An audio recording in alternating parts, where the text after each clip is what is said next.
и идва сложната част. Това, което сме издълбали, ще направим сос.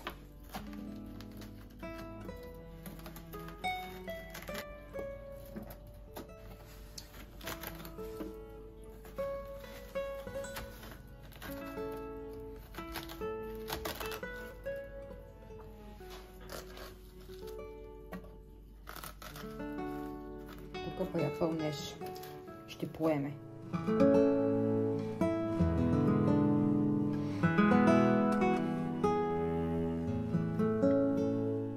Трябваме да ни пробим лодката, защото ще потъне.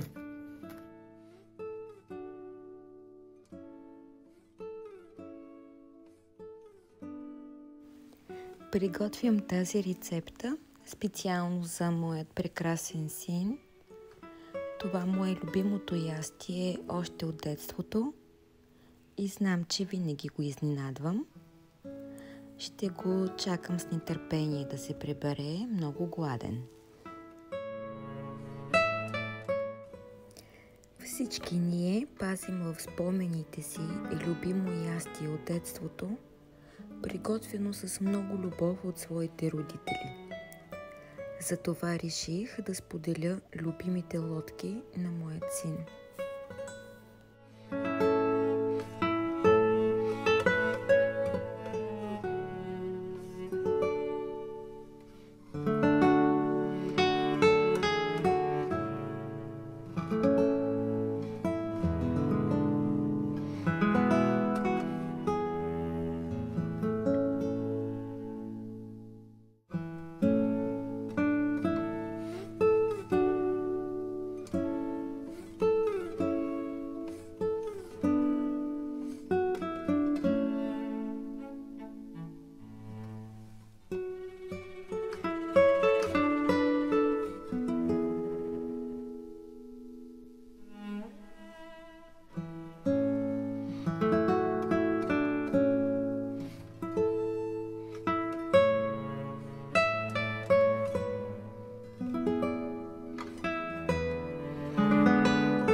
Винаги приготвям тази рецепта със специално приготвено гахи от кози масло.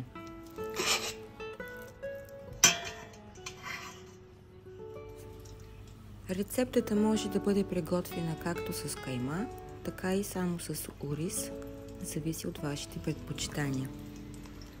В маслото добавям филирани скилитки чесън за повече аромат. Внимаваме да ни пригори, защото ще има горчив вкус. След това добавям биодоматено пюре,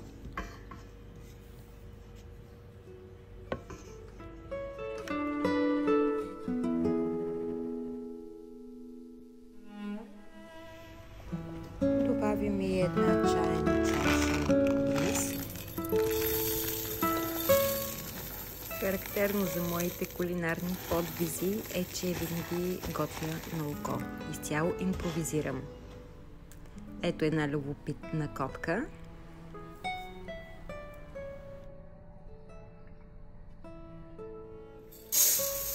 Измивам ориза на течаща вода.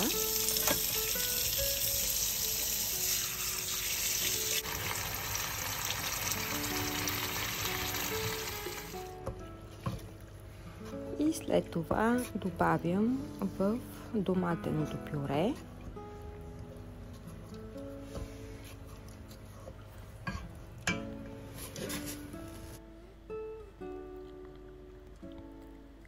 обичам да използвам кари, особено когато готвя ориз,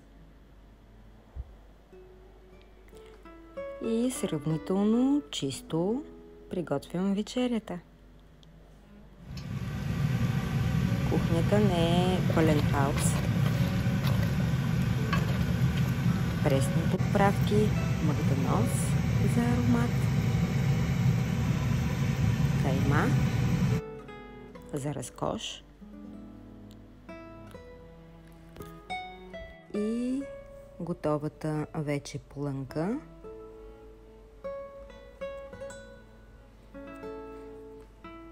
Разбърквам добре и оставям да се задуши.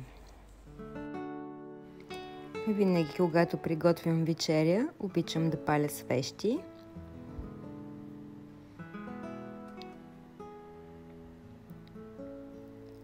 И ароматни благоухания. Това създава допълнителен разкош и душевен уют.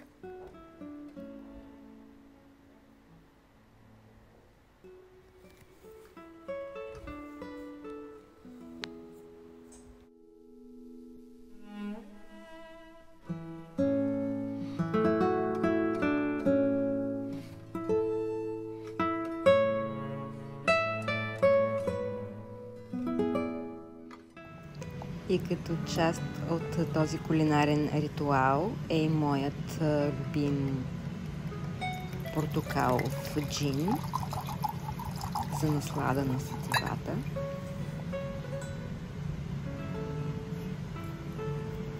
На здраве!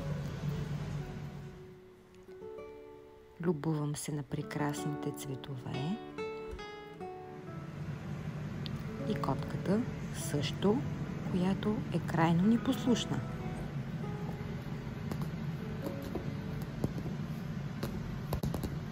Ти какво си въобразяваш? Какво правиш ти там?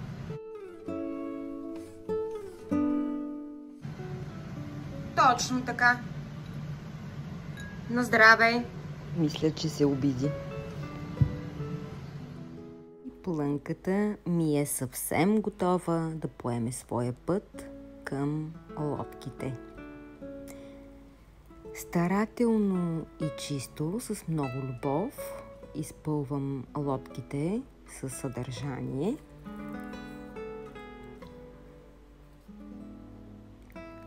От моята прекрасна плънка.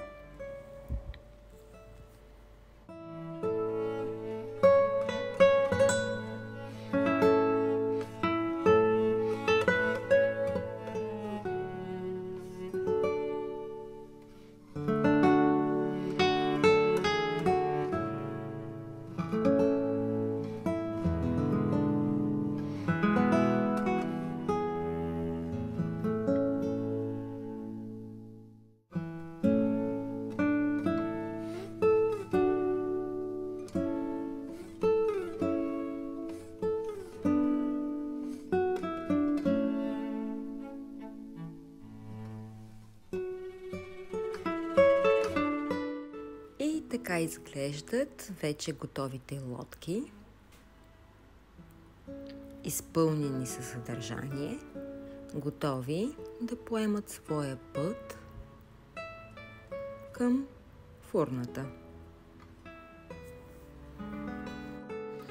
Но не сме съвсем готови. Предстои още една важна част от рецептата и това е прекрасният сос, който се приготвя от издълбаната част на тиквичките.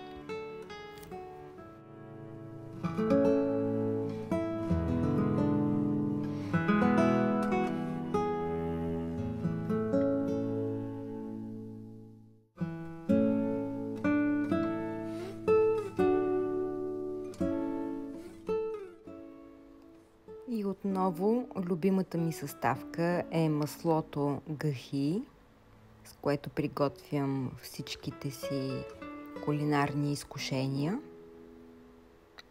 Винаги пресен копър използвам.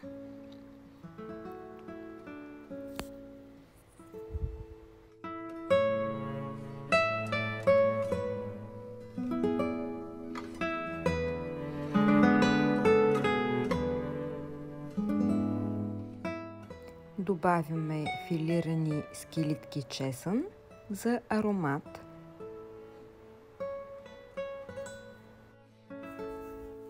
Добавям също и зехтин като втора мазнина. Разбъркваме добре.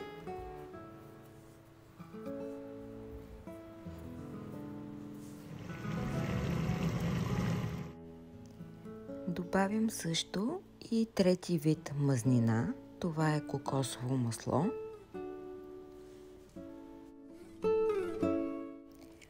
По този начин храната става изключително ароматна и богата на полезни мазнини.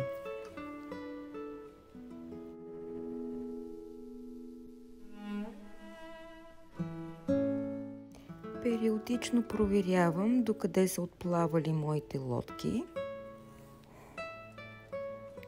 Мирише все по-прекрасно.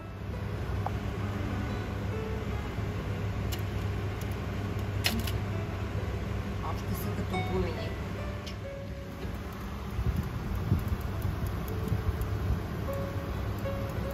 Ето къде е водичката. Къде се налява вода, за да може да умекне по-бързо водичката. Онази малката в дъното, мисля, че потъна. Няма нищо. И докато приготвям вечерята, се наслаждавам на приятната атмосфера в къщи. Така релаксирам и насищам своите сетивни възприятия.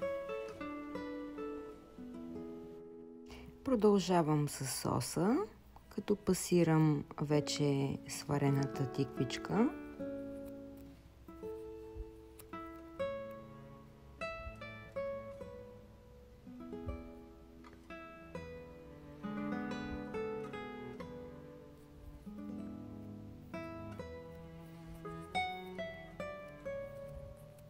Добавям кисело мляко. Разбърквам добре. Най-накрая приключих. Това трябва да бъде и крайният резултат. Най-накрая, когато са готови с малко кашкавал за разкош. Тази кулинарна медитация ми отне приблизително 4 часа с всички свои ритуали и приготовления. Но си заслужаваше.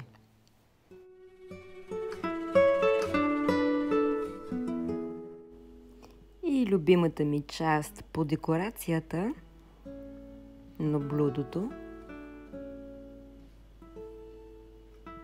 Обичам храната да изглежда като изкуство.